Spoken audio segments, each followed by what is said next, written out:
Bismillahirrahmanirrahim. Ados rezeki. Mit komat kamit setan ora ndulit.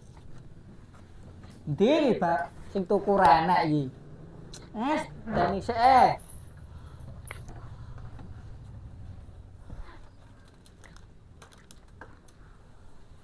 Alhamdulillah, Mas. tok. Dungane manjur iki. Napa niki wedange, Mas? Enten wedang kopi lan wedang teh niki, Mas. Nggih, kopi mawon. Nggih. Ingkang angklek. Nggih. Gendese tu kedhi mawon nggih, Mas. Nggih.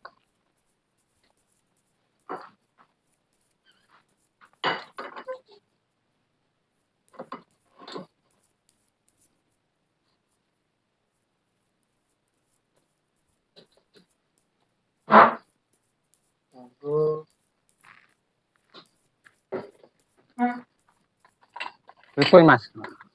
Kadose ya. Nggih niki pandemi sepi ya, Mas. Tumbas. Nggih, monggo pinarak, Mas. Jadi enten wedang, Mas. Anu. Nyuwun sing neko-neko nggih. teh kambul kok Mas. Enten jeruke dereng panen nggih, Mas. Es tegan. Wah, klopone bosok-bosok, Mas. Kuku tole Mas teganan Mas. Sembarang rene. Wis enek kopi ra gelem yo karepmu. Kopi. Ngombenen. Iya. Kopi kambul gak iso, Mas. Ya kok dikampuli areng ra apa, Mas. Meloto. Lagi opo, Mas? Iki warung apa angkringan? Wis gojotos, Mas. Biasanya dok gemak malah dok dadar. Bar Mas, jotos bakule lho, Mas. Wis suwi Mas dodolan, Mas. Nggih, alhamdulillah, Mas. Monggo tunjukmu. Besok kapan dodolan? Nggih, mundang sowen kastiane. Ora tau bangkrut ae, Mas. Waduh, ampun dongane ngoten lho, Mas. Iki lek anu to. Nggih. Sampeyan delok ra podcastku kae. Oh, nggih. Lah ya para karo iki, Mbah Haris Gondrong. Haris Gondrong niki Yanto niki. Lah sampean sapa jenenge? Kula niki Kalur, Mas. Walah. Nggih. Bagus Mas, tuku brewas teh ndi? Pasar Lowak, Mas. Oh, mencong, Mas. Baris pripun? Pripun Alhamdulillah. Tasih kemutan kula. Tasih mau arep lungguh ki mau tak setelek videone. Weling. Lain marung ning kene to, Mbah. Ya iki mau tepanan Mas. Kok pengen mlaku-mlaku terus nyantol ning warung Mas. Aku mau yo kodoan ngesakne rada sing mayoni. Matur nuwun, Mas. Mau sambat pandemi wis PPKM wis dihapus mangga sambate pandemi.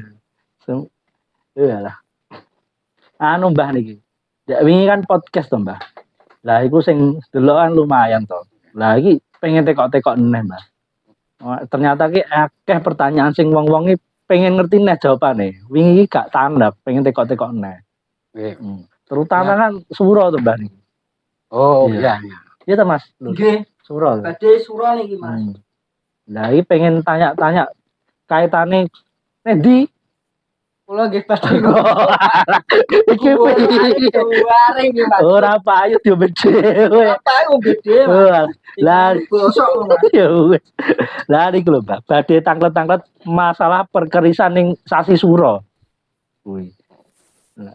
Karena mau ditanyakan kira-kira prosesnya mencuci atau proses mau syaratan untuk jamasan atau ritual untuk kira pusaka atau monggo. Nah, lek sing pengen ditanyakan sebenarnya lebih ke anu. Lek keris suro kan gak ada saka jamasan, Mbak. Ya. Nah, jamasan ini sebenarnya apa, Mbak? Jamasan untuk melakukan suatu perawatan pusaka yang dianggap yang sangat-sangat mulia, mulia tapi tidak diartikan untuk menyembah atau seperti kayak itu, Mas. Ya, perawatan, dicuci, dibilas terus diminyaki, itu tuh fungsionalnya untuk biar tidak mudah berkarat dan pusaka tersebut jadi lebih awet, bahan besinya juga lebih bagus. Oh, berarti gak anu, Mbak, gak kaitannya karo klenik-klenik ngono, Mbak. Ya, kalau ada kaitan budaya ada. Oh, Kalau tetap setiap bulan Suro itu sudah menjadi budaya tanah leluhur di Indonesia, khususnya orang Jawa. Kalau untuk bulan Suro biasanya untuk merawat atau memelihara pusaka-pusaka semua yang masyarakat punya. Setiap bulan Muharram. Setelah Muharram biasanya diambil ke bulan Mulut. Tapi sebenarnya apakah semua keris itu harus dijamas pas Suro, Mbak? Kalau perawatan harian tetap ada, Mas. Dikhususkan untuk kenapa sudah menjadi budaya tiap tiap bulan Suro itu kita karena perawatan yang lebih agak mendalam. Jadi untuk mengikis minyak-minyak yang tiap perawatan harian, bulanan itu, kalau selama pusaka tersebut tidak terlalu kotor, Mas, ya kita hanya bilasan dibilang jamasan, tapi tidak pencucian dari awal. Seperti marangi. Jadi nanti kita bisa tahu, ini lebih baik nggak perlu, ini hanya cukup jamasan. Jadi kayak orang mandi biasa. Tapi kalau dicuci, mau dijamas sampai dicuci sampai memarangi baru, itu biasanya memang karena warangan sudah terlalu lama, terus biasanya sudah muncul, entah itu lupa nggak terawat beberapa bulan atau tahun, akhirnya muncul karat, baru itu dilakukan jamasan yang sampai pemutihan, sampai memarangi. Berarti ya, jamasan itu sebenarnya gur memandikan itu ya, membilas, menghilangkan flek-flek minyak yang untuk, kan tiap masyarakat biasanya punya tradisi masing-masing, setiap personal masing-masing. Ada yang mengambil malam Jumat Legi, ada yang seneng malam Selasa Kliwon, ada yang malam Jumat Kliwon. Itu masing-masing, monggo pribadi masing-masing. Kalau masalah itu biasanya dihunus, dilolos, dikasih dupa, diolesi minyak, terus dimohonkan doa berkah kepada Tuhan. Terus kembang-kembang itu enak mana nih? Ada. Dulu karena masih dengan sangat keterkaitan dengan adat dan budaya sangat kuat, belum semudah kayak zaman sekarang, Mas. Dikit-dikit bisa kita beli wangi-wangian. Untuk menggantikan bunga sekarang lebih simpel lah, kita aja di dupa. Kan pada intinya sama wangi-wangian. Belum terus minyaknya juga wangi. Jadi monggo, kalau setiap masing-masing mau tambah bunga, ya itu semua dikembalikan kepada pemilik pusaka. Kebiasaannya pakai tambah bunga atau enggak, itu sesuai personal masing-masing. Berarti Mbak, tidak semua orang itu boleh menjamas, Mbak. Apa sing jamas itu kudu khusus sektine sakmene enek hitung-hitungane apa pripun? Ya, biasanya masyarakat sudah punya kepercayaan masing-masing. Tiap bulan Suro mau diantar, dibilaskan atau dicucikan kemana, pusakanya dijalan kemana, dia sudah punya orang kepercayaan, Mas. Dewe gak oleh, ya bisa, kalau bisa. Tahu tata caranya. Kalau nggak tahuan malah nanti bikin rusak, Mas. Bikin rusak. Ada yang pakai itu biasanya kalau orang-orang desa itu di batu bata merah itu diteplok, dihaluskan, habis itu digebek, sebetulnya itu keliru. Kalau abu ya punya Mas ini, yang bagus abunya areng. Ini bagus, lembut, dia tidak keras, juga daya serapnya kuat. Biasanya langsung disoki garu bakule ya. Ben wangi, Mas. Oh. Iya. Lah biasanya selain abu areng biasanya ngomong nggih apa? Pakai abu gosok padi yang damen itu loh, Mas, yang buat bata bakar-bakar jadi abu. Itu double itu tapi agak keras, Mas, agak kasar. Bagus, terbaik ini yang paling bagus. Abunya areng. Nah, Mbah. Orang kan terstigma nek Suro iku keris iku ritualnya kan jamasan. Lah sebenarnya enek gak sih Mbah selain jamasan sing ritual sing hubungane karo keris di bulan Suro? Ya Ada gak? ada pakai doa-doa tertentu untuk gimana ya Mas? Nanti setiap pusaka kayak gini Mas, itu juga bisa menyimpan getaran elemen dari sebuah pemilik. Umpama kita berdoa, terus kita mendoakan, itu jadi elemen energinya nanti bisa kayak berinteraksi. Berinteraksi ya. Ya, seperti magnet menarik besi lainnya gitu. Jadi ini ada memang besi khusus, memang yang diciptakan sebuah pusaka sama empu itu besinya pilihan, memang enggak sembarang besi. Jadi wajar lah dia dibikin dengan bahan baku yang spesifiknya memang arahnya ke pembuatan sebuah pusaka. Iya. Oh, enak pertanyaan gak Mas? Aman. Kok ngrungokne ora? Nggih, ngirene. Niki dikedapi monggo. Nggih. Jajane Mas. Niki gorengan apa lho Mas? Niku bakso Mas. Bakso kok kotak Mas? Bakso heci. Masa gitu? Nggih. Lah. Makanan terbaru nih. Iki apa Mas? Oh niku nganu Mas, mie. Bakaran sego bakar gak ada Mas?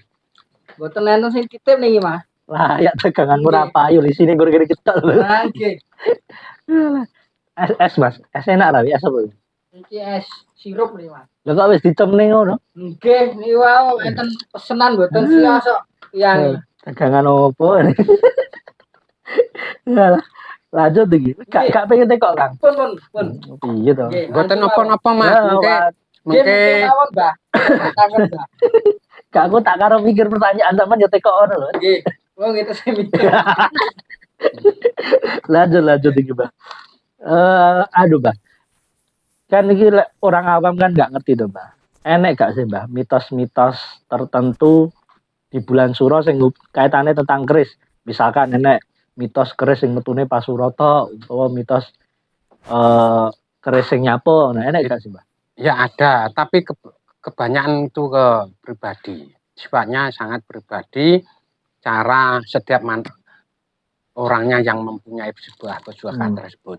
Ada yang enggak, tapi kebanyakan kalau yang budaya zaman dulu biasanya memang seperti itu Mas. Tapi karena mungkin sudah jadi proses perubahan zaman, ya sekarang enggak seperti itu ya tetap ada tetap. Tapi sekarang lebih ke all. Jadi orang sekarang ke budaya kita memang lagi krisis budaya juga. Jadi tidak harus menunggu momen-momen yang seperti itu. Jadi kalau bisa mengangkat budaya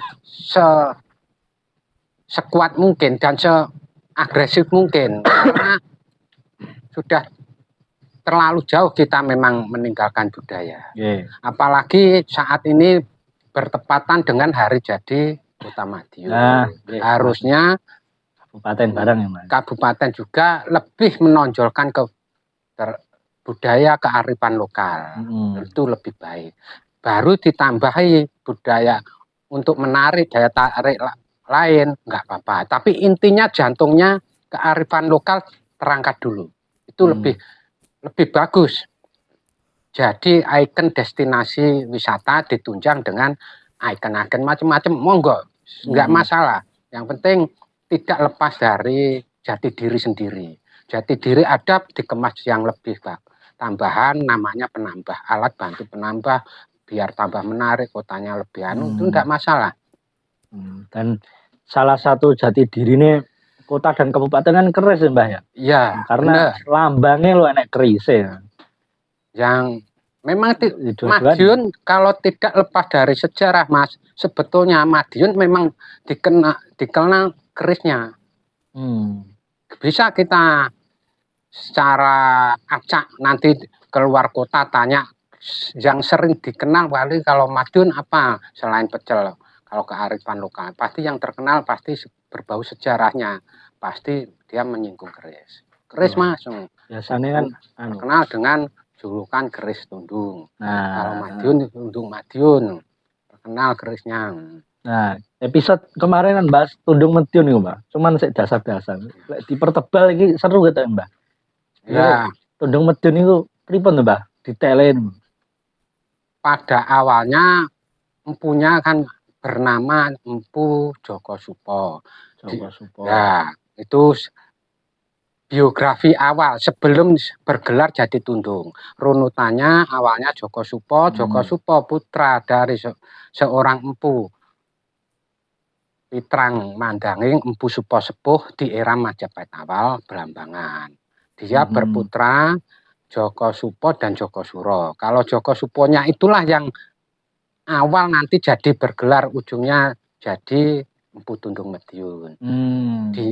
Jadi lahir anak Joko Supo itu dari istri adik Sunan Kalijogo. Jadi Empu Supo Sepuh menikah dengan adiknya Kanjeng Sunan Kalijogo. Akhirnya melahirkan bergelar diberi nama anak Joko Supo. Kalau yang saat di Belambangan bergelar Joko Suro anaknya. Yang di saat nikah di Belambangan dengan seorang putri juga. Terus niku Joko Supo niku? Joko Supo setelah proses dewasa dia mengikuti jejak ayahnya Empu Supo Pitrang, Empu Supo Sepuh. Dia akhirnya mengikuti profesi ayahnya. Bahasa sekarang profesi. Tapi kalau zaman dulu ya mengikuti marga, kayak marga, jadi ras marga lah ke keluarga Empu. Akhirnya setelah proses namanya perjalanan hidup kan kita enggak. Nah, Empu Joko Supo itu tidak menetap langsung di Majapahit akhir peralihan di Demak Pengging. Begitu di Pengging dia ingin mematangkan, cari pengalaman, dia ke Madura dengan bergelar Empu Macan. Ya, tanda-tandanya tidak terlalu jelas, hanya di catatan kitab Panitikat Go yang sudah dilansir itu hanya diperjelas hanya satu ciri, tanda-tandanya kerja ukurannya besar-besar. Setelah dari Madura dia bergeser, wajar Mas, kayak kita mau menempa diri, mau akhirnya kita merantau mencari pengalaman seperti itu juga wajar. Apalagi seorang ibu pasti dia butuh pengalaman, mematangkan profesi dan visi misinya sebagai empu, pasti itu. Nah dia bergeser, akhirnya pindah ke Surabaya wilayah, karena sudah Surabaya sejak Sunan Ampel sudah terbentuk kota suatu peradaban yang sangat maju. Dia bergeser bergelar jadi Empu Kodok. Nah tidak lama ya tidak pasti, kalau pastinya berapa tahun tidak jelas, cuma catatan hanya kunci-kunci, yang penting datanya jelas. Tidak lama pindah di sini, pindah dari Surabaya bergeser kembali di wilayah Pajang, tanah Pajang. Jadi di Pajang itu tidak lama dia bergelar kalau enggak salah sebentar Mas, sambil tak ngerokok ya, biar enak. Wabut. Mesakne. Pesan apa Mbak? Monggo niki. Lah golek dagangane komplit niki. Rubuk Bandung. Ketoke rokoke lagi gak enak iki. Rokoke. Bakule gak dodol rokok. Mergo ya wajar bakule lagi buka anyaran. Dodol rokok iki, Kang. Tekene wis tutup ae. Alah. Monggo diunjuk. Aku kata lho nggih diunjuk nih. Aku es. Oh es. Mungkin anyar-anyaran jadi. Gak apa-apa. Nek dinya disukane lho nggih. Kopiku adem ora mau kayak tutup kok. Nah, kita lanjut Mas. Setelah panggil. Jadi setelah Empu Kodok tambahin janggelan Mas ya. Janggelan. Jenengan di komen. Pripun Bang. Setelah dari Surabaya tersebut kan di Kudus Mas. Kudus itu kan berkisaran dengan memang Jawa Tengah. Kudus, Pajang itu Pengging ratonya di Jawa Tengah. Dia menetap di situ sambil tetap eksis karena Empu juga seorang seniman, tidak mau dia akan hanya sebatas berhenti hanya ya, dia tetap berkarya. Di saat dipajang dia terkenal sering membuat pusaka itu di galengan sawah. Jadi besalennya itu mungkin persawahan atau gimana, mungkin dia menemukan kalau saat peralihan kayak gitu, proses kayak gitu, dia pasti mencari nyaman tuh Mas. Kok nyamannya di sekitar galengan, pasti ada sesuatu sebetulnya Mas. Cuman di catatan tidak dijelaskan. Kenapa dia seneng membuat pusaka dengan galengan, dekat galengan gitu. Akhirnya bergelar Empu Galeng. Dipajang awal, itu pajang-pajang awal. Setelah lama kelamaan didengar dengan Sultan Pajang, dia dipanggil, disuruh menghadap Sultan Pajang. Akhirnya ditugasi membuat sebuah pusaka dijadikan Mantri Pandi. Terus diuji, kok ternyata pusaka buatan Empu Galeng ini sangat ampuh. Waktu diuji cobakan ke orang yang bersalah, itu ngomyeng Mas, ngomyang, bilang orang sekarang bilangnya geleming, kayak ngomong sendiri gitu, kampuhnya. Akhirnya sama Sultan Pajang dikasih gelar baru Empu Homyang. Cina padahal lewat ini demiming. Ya, jadi mungkin ini perkiraan prediksi saya. Mungkin untuk sandra atau apapun tawanan, begitu dites diuji dia deming, membongkar. Akhirnya dianggap ampuh seperti itu, makanya digelari Empu Homyang. Karena kerisnya diuji ke orang ngomyang itu. Nah, sejak saat itu, sejak kerajaan Pajang juga tidak lama turun waktunya, tidak sampai puluhan tahun lebih, enggak. Pajang mengalami proses peralihan, akhirnya di saat Pajang mau runtuh, Empu Homyang sendiri di Pajang sudah ada polemik. Dia kena fitnah dengan empu sesama Mantri Pandi. Dia difitnah Empu Cublak. Akhirnya dia lari mengembara ke arah timur dan sampailah ke negeri Kota Madiun. Dari situlah awalnya otomatis kalau orang kebiasaan dulu-dulu itu kalau ada pendatang baru itu kadang diembel-embeli. Akhirnya dia karena profesi sebagai empu digelari dengan Empu Tundung. Dengan maksud artinya empu yang tertundung akhirnya ketundung dia lari ke Madiun. Singkat enaknya akhirnya di lidah manusia bilangnya Empu Tundung Madiun. Nah, di Madiun sendiri dia juga tidak lama, ya tidak ada data yang pasti, yang penting habis dari Madiun kembali ke Kudus. Di Kudus selang beberapa lama muncullah proses runtuhnya Pajang, muncullah kerajaan baru Mataram Sultan Agung. Nah, dari Sultan Agung itulah dia akhirnya mendekat karena munculnya kerajaan Sultan Mataram, dia mengabdi.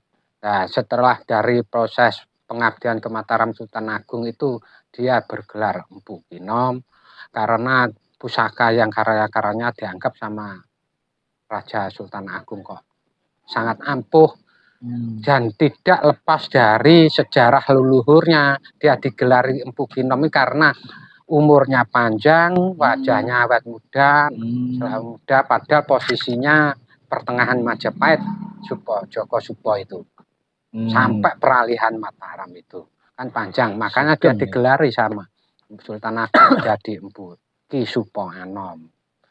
Jadi empu yang sangat muda tapi umurnya tua, tapi tampilannya tetap muda terus. Nah, setelah dari Kinom itulah karyanya Tundung itu yang terbaik saat itu karena didukung kerajaan yang sangat maju, yang sangat kuat, berkuasa. Itu dia pilihan empu termasuk mantri empu.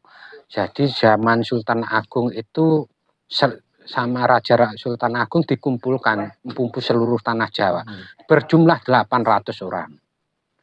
800 orang itu ada mantrinya, kepalanya. Diarani mantri empu atau mantri pandi membawai 100 orang empu tiap hari. Nah, itu termasuk empu Ki Guling Metara, empu Cublak, empu Tundung. Nah, jadi karya empu Tundung itu sendiri saya mengamati. Nanti lain waktu, tidak kondisi saat ngopi di luar, monggo saya dikabari. Nanti kalau mau tahu, nanti ada ciri-cirinya saat perjalanan empu Tundung, saat jadi empu kodok, itu tanda-tandanya gimana. Itu ada Mas, pasti seniman. Ada perubahan, tapi tetap tidak meninggalkan karakter yang sejatinya yang sebenarnya. Karya khasnya Tundung itu pasti ada khasnya. Meskipun dia ada perubahan dikit, itu untuk menandakan sejarah perjalanan hidup. Saat saya di Surabaya, itu tandanya saya berkarya ada tandanya sedikit. Saya saat di Madura, saat di ya pasti Mas, kayak seniman apapun semua. Seniman pencipta lagu ya gitu, punya perjalanan hidup dibikin lagu. Pelukis ya gitu, pasti disimbolkan kepada lukisannya. Tukang ukir juga gitu, empu pun seperti itu Mas. Tapi khasnya tetap ketemu, karakternya Tundung. Kalau khasnya Tundung di sini. Berarti nanti, nek misalkan lanjut episode kita detail secara ciri fisiknya Tundung. Ya, sekalian nanti kita ada contoh-contoh yang dicurigai kuat, tapi peralihan. Nanti sampai hasilnya ke Tundung yang Kinom itu. Jadi Tundung itu ya Humyang, Humyang itu ya Tundung, ya empu Galeng, ya empu Kodok. Cuma nggak bisa disamaratakan Mas. Saat jadi empu Tundung Kinom itu sudah perfect. Materialnya, garapnya, karena ditunjang dia mantri. Didukung dengan full dengan power kerajaan, power raja. Wajar tuh kita kerja enak, mau kesulitanmu apa? Kayak sekarang kita jadi pegawai yang pangkatnya tinggi, pasti diakomodasi fasilitas sama negara, seperti itu. Jadi nanti ada saat ini Humyang saat gini, ini saat Humyang jadi Tundung, Tundung jadi Kinom, terus ini empu Galeng jadi Humyang. Tapi dibilang Tundung nggak bisa Mas. Waktu jadi empu Galeng memang belum Tundung. Memang orangnya itu kayak orang di SMP, SD, lulusan SMA mau dibilang kamu lulusan SMP, kan dia enggak mau. Mau bukti masih sudah SMA. Nah, jadi nggak bisa disamaratakan. Tetap ada khasnya, khasnya Tundung, Humyang. Tapi ada perbedaan sedikit, itu tanda-tanda sebagai saat per daerah dia berkarya. Masuk ini menarik. Nah, lebih jelas nanti kalau ada barang enak nanti. Lebih tanda gini Mas. Nyatanya ini mutlak semua keris ada ininya, tapi lainnya ada geser dikit-dikit. Tapi ini berarti perjalanan. Karya. Episode depan kita bakal melihat langsung fisiknya gitu, ciri-cirinya seperti apa. Melu gak Mas? Nggih, tunggu Mas. Tutup penangringanmu. Ya, tutup. Buka lagi Mas. Tutup sedino. Ngopi los. Tutup seminggu rada segolek Mas. Waalaikumsalam. Lupa ayo angkringan. Laris iki enak. Alhamdulillah. Dodolan opo ya? Niki lho Mas. Wassalam. Wes kayakno kopi. Iki Mas. Iki lho. Iki bagus tutupi iki piye iki? Anu, Mas, langsung nyambut to, Mas. Nggih. Nyambut teng pundi, Mas? Cek jalan. Oh, alah. Iki jam piro kok disaboni, Mas? Yo iki Mas tukang bengi Medion, Mas. Ampuh iki tirakate, Mas. Oh, dodol kopi ora mau beki lho, Mas. Niki jajane nggih mboten? Pun mriku. Oh, mboten. Nipun. Mboten disadok, Mas. Ayu sadok. Berarti iki diwehne, Mas. Nggih, tak wehne. Ngerti ngono tak entekne. Lagi kering iki piye? Lek mangan piye dirilis tok. Yo wis kono Mas. Kita Milan yo ora apa-apa. Ngobrol Mas. Wah, asik Asik nih. Mas. Bahas keris, Mas. Wah, apa tuh, Jan? Itu jenenge angkringan Krisna, Mas. Yo nggak Mas Krisna. Lah iya, Mas Krisna. Krisna Kalur. Kris, Angker. Kris kan bahasa Inggris kan.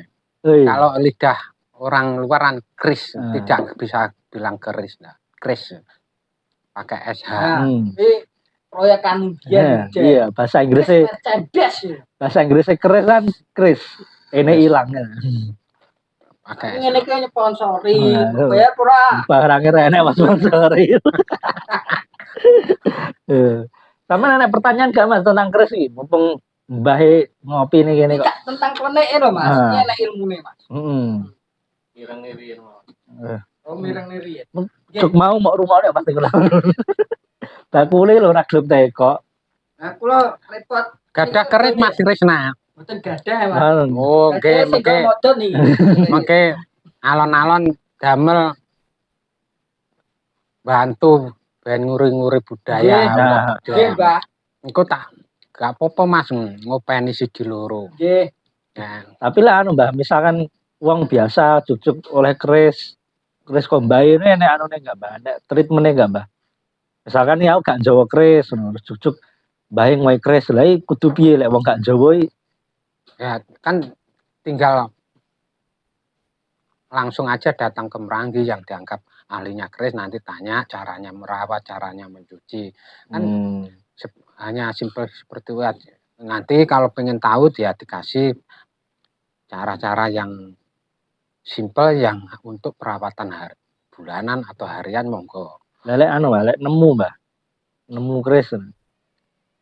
Maksudnya nemu konotasinya Lah kuwi gak itu- ngerti.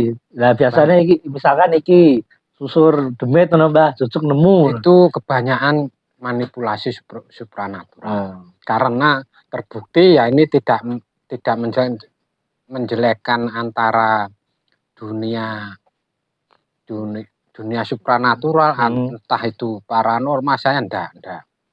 Jadi kebanyakan memang keris baru Mas. Lebih baik kita belajar ke pakem aja, biar tahu keris lama dulu itu yang paling ringan, yang paling jelas enak. Jadi ini keris baru, ini keris lama, wis itu aja cukup. Nanti lah mengalir dengan sendiri, otomatis tahu ini keris Tangguh Mataram, ini Majapahit, ini Singosari.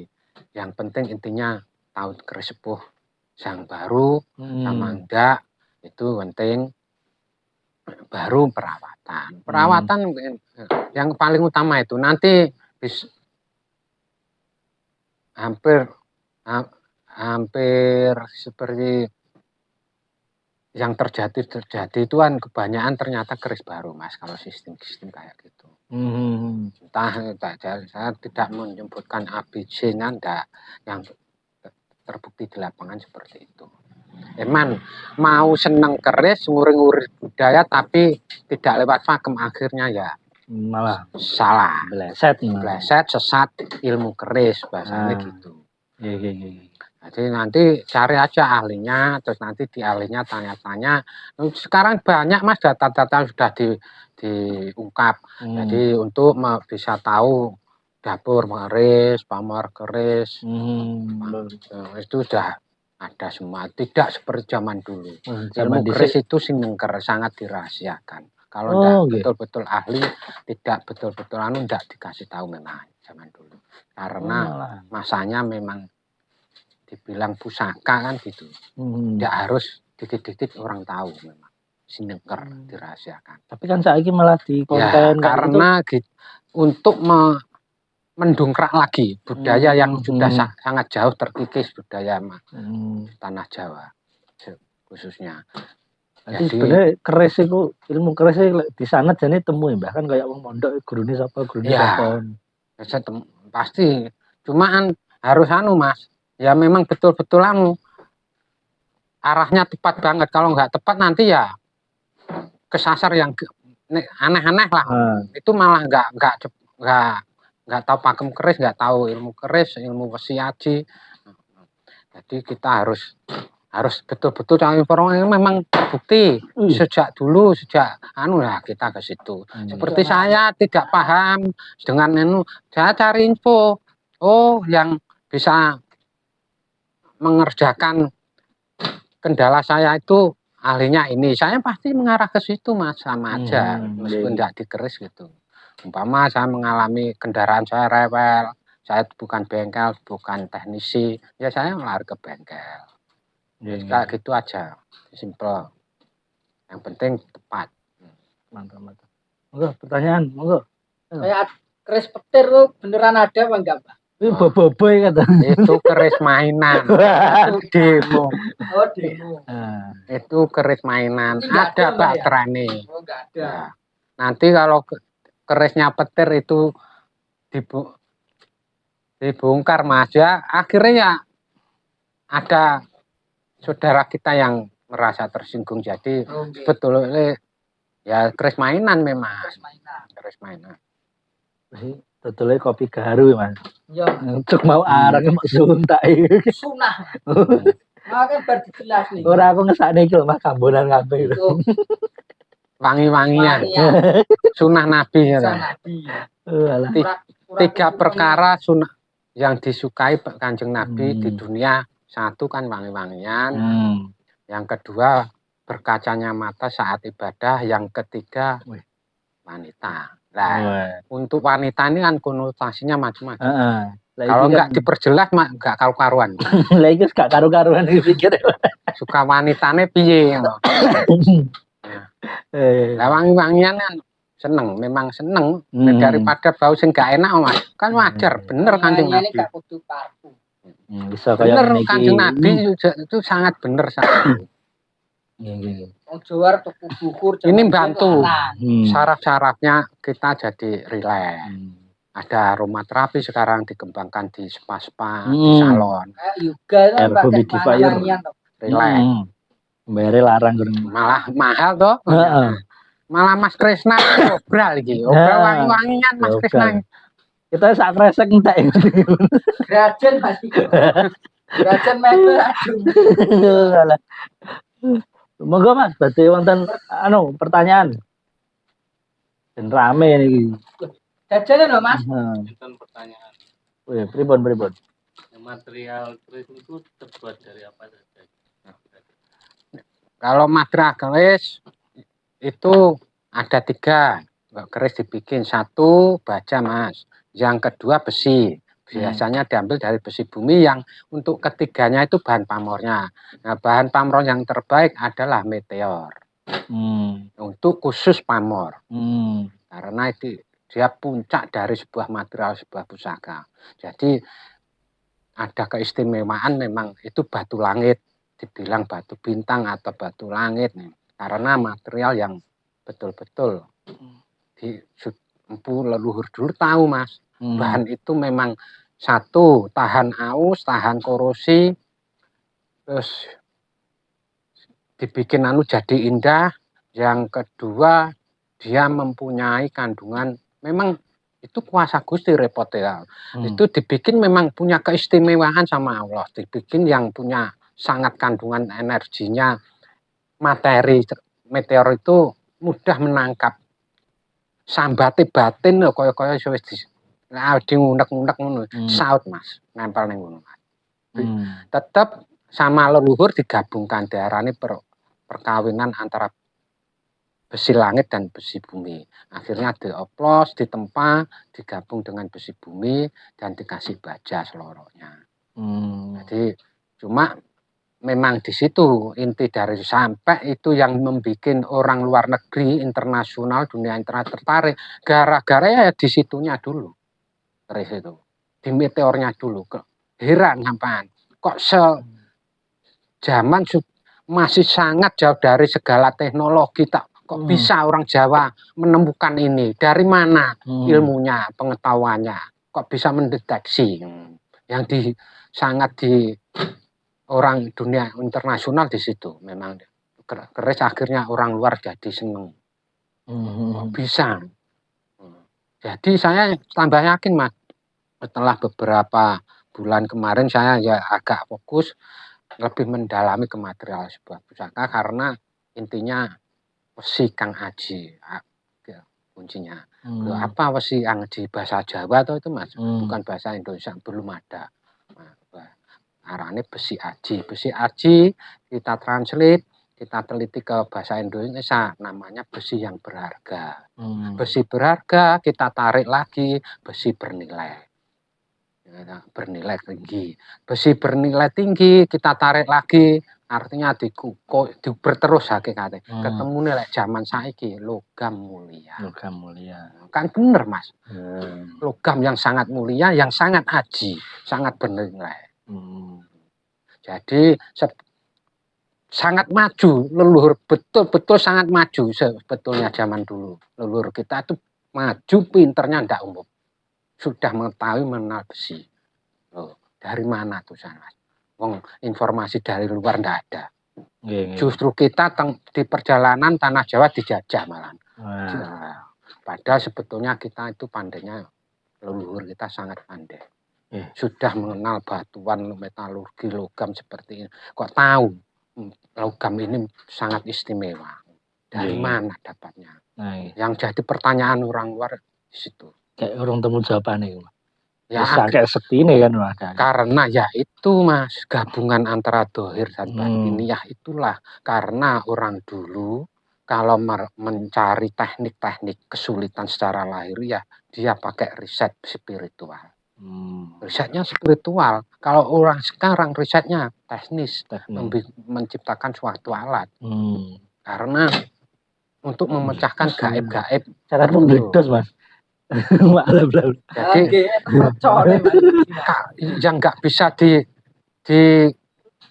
diungkap terlalu sangat itu ya urusan batiniah itu yang susah Mas. Itu urusannya semedi, tafakur kayak gitu-gitulah Mas. Memang akhirnya dapat petunjuk Tuhan, wajar.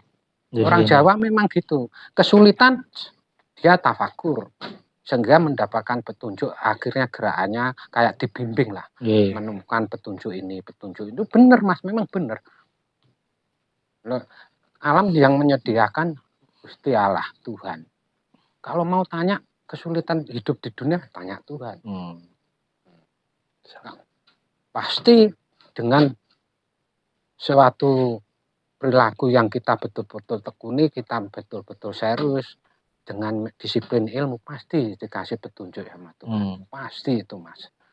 Dari situ ya saya sangat yakin 1 miliar % leluhur kita sangat dekat dengan Tuhan.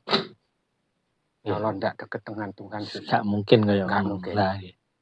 Dekengane pusat. Dekengan pusat bikin Borobudur. Nyatanya orang sekarang suruh bikin proyek kayak gitu. Habis dana berapa? Anggarannya butuh berapa? Teknisinya harus manggil orang luar. Kenapa orang-orang dulu malah mudah bikin Prambanan? Iya.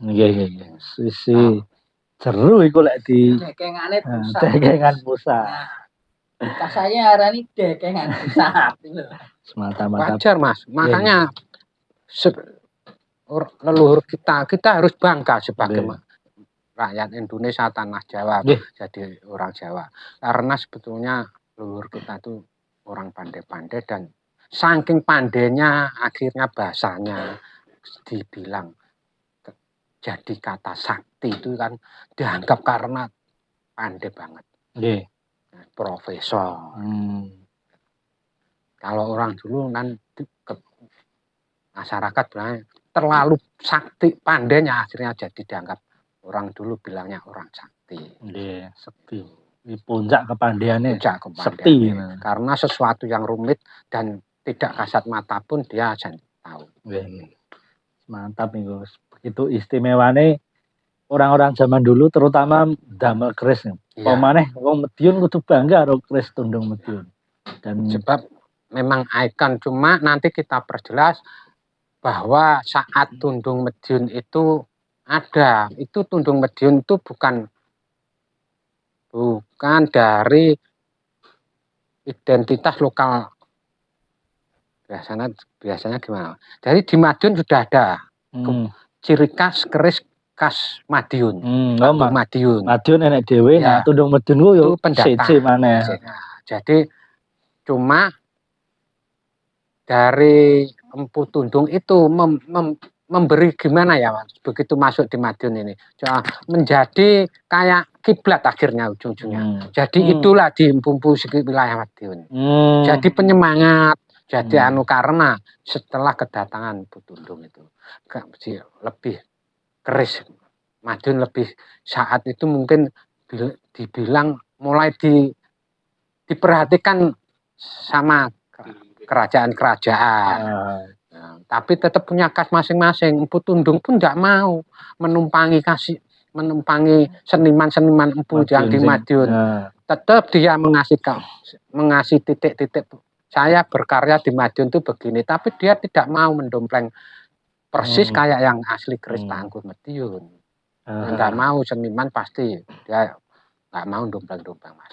Pengen karakter keluar sendiri. Kenal karyaku sendiri gini. Cuma ini tandanya saya berkarya di Madiun, saya kasih tanda seperti ini karya saya. Jadi beliau pendatang yang menginspirasi lokal apa ya, bahasanya menginspirasi lokal, jadi tambah lebih semangat. Akhirnya puncaknya keris Tangguh Madiun lebih banyak dan terbukti di era Mataram. Lebih banyak diproduksi, lebih banyak dibuat. Itu kebanyakan tangguhnya Mataram ke bawah. Mulai Mataram. Mojopahit Tangguh Madiun yang agak tua-tua sangat sedikit. Mungkin terinspirasi dari Empu Tundung. Jadi semangat empu-empu sekitar daerah Madiun. Khas Mas, Madiun ada khas sendiri. Empu Tundung wonten piyambak. Mantap. Dan pertemuan ke depan bakal membahas iku ya Tundung Madiun iku istimewane seperti apa nanti delok dhewe ya. Mantap. Nanti ada insya Allah saya bantu ada perbedaannya tundung yang humyang yang tundung, terus humyang yang empu galeng, humyang yang empu kodok itu sebetulnya satu orang. Cuma nyatane karyanya memang lain, enggak boleh. Di mana dia membuat ada khasnya. Ada khasnya, tetapi tidak meninggalkan khas karakter yang asli sebenarnya. Hanya ada di tanda-tanda. Mantap. Oke, izin lanjut belajar sing bagian ini. Ya, kalau tak pamit riyen iki. Iki garwane ngebel-ngebel iki. Mas, dihitung Mas. Pun Mas. Dihitung utang ya. Sekalian nanti pripun? Membongkar materi yang sangat istimewa dari sebuah pusaka. Material. Mantap iki. Ngeri. Membongkar mau material dari sebuah pusaka. Material yang lebih kita bongkar lebih. Iki apa anune. Mantap. Ngeri. Mek kudu melu. Melu Mas. Free iki kok. Cak Kris kudu melu. Lah iya. Pacane kaya ngene barang. Iya Mas. Lek didawakne sik brengose. Tak ya Mas. Salah Rasul kan. Ya pun, ngaten. Kula rin. Matur suwun Mas. Rin. Nggih Mas. Nggih atus-atus nggih. Rin nggih. Iki ditung kabeh ya. Nggih Mbak. Sedang ditutup. Bayar. Pun bareng. Monggo bareng.